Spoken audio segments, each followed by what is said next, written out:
সবাই মর্মাহত, আমাদের প্রত্যেকের হৃদয় আজ রক্তক্ষরণে জর্জরিত। আমেরিকা ইসরায়েল কর্তৃক ফিলিস্তিনে যে বর্বরচিত গণহত্যা চলছে, কোন পশু অন্য পশুকে এভাবে আক্রমণ করে না। মানুষ তো দূরের কথা, সকল পাশবিকতা, সকল বর্বরতাকে হার মানিয়েছে। এই বাংলার মাটিতে আমরা দেখেছিলাম স্বৈরাচার ছিল, হিটলারকে হার মানিয়েছিল, তারাও যেরকম বাংলাদেশ থেকে পালিয়েছে।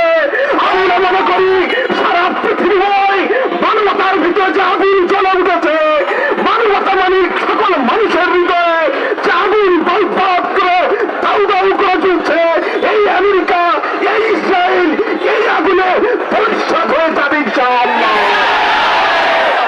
আমাদের বাংলাদেশে দাঁড়িয়ে আমরা কি করতে পারি? আমরা আমাদের সেই ফিলিস্তিনের ভাইদের প্রতি সংহতি জানিয়েতে রাজপথে নেমেছি, আহ্বান করছি, অতি দ্রুত যুদ্ধ বন্ধ করুন, ফিলিস্তিনকে স্বাধীন হিসেবে রাষ্ট্র ঘোষণা করুন। একই সাথে বাংলাদেশে যে সকল ইসরায়েলি ব্যবসা করছেন, অনতিবিলম্বে আপনাদের ব্যবসা গুটিয়ে ফেলুন।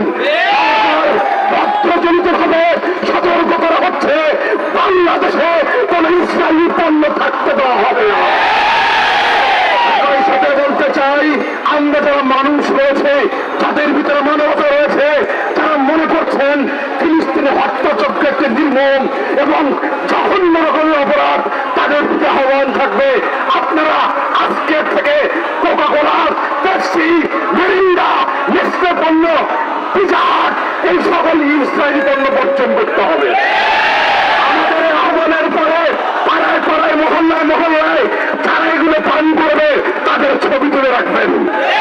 আমরা তাদের ছবি তাদের সামনে দেখাতে চাই। আমরা বলতে চাই এরা ইসরায়েলের দোসর, বাংলাদেশে থেকে ইসরায়েলি পণ্য কোনোভাবেই ভোগ করতে পারে না। সাথে সাথে আমরা সামাজিক ভাবে এই ইসরায়েলি পণ্য কনজিউমারদেরকে আমরা বয়কট ঘোষণা করবো ইনশাআল্লাহ। সুতরাং আন্দোলন সংগ্রাম চলবে, অব্যাহত থাকবে, যতক্ষণ পর্যন্ত গাজায় আগুন বন্ধ না হবে, হত্যা বন্ধ না হবে, বন্ধ না হবে, ধর্ষণ বন্ধ না হবে, আমরা রাজপথ ছাড়বো না ইনশাআল্লাহ। আগামী আন্দোলন সংগ্রামে আপনাদেরকে সক্রিয় অংশগ্রহণ করতে আহ্বান জানিয়ে যতদিন বাইতুল মুকাদ্দাস মুক্ত না হবে, বাংলাদেশ সহ সারা বিশ্বের মুসলমানরা প্রয়োজনে ইসরায়েলকে তো উৎখাত করবে, আমেরিকার মৌলিকতাও ভেঙে দিবে।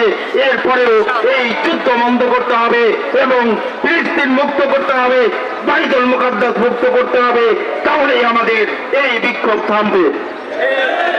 সংগ্রামী বন্ধুগণ, শুধু আমরা আজকের এই মিছিল নয়, আপনারা জানেন দল, মত, ব্যানার সবকিছু বাদ দিয়ে আগামীকালকে একটি বড় ধরনের শোডাউন ঢাকায় হবে, সেটি হলো মার্চ ফর গাজা।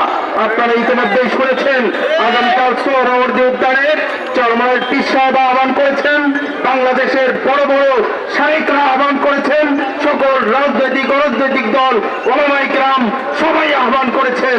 কোনো ব্যানার থাকবে না, কোনো কিছু থাকবে না, দল মত নির্বিশেষে একাকার হয়ে আগামীকাল বিকাল 3টায় আমরা সবাই সোহরাওয়ার্দী উদ্যানে একত্রিত হব ইনশাআল্লাহ।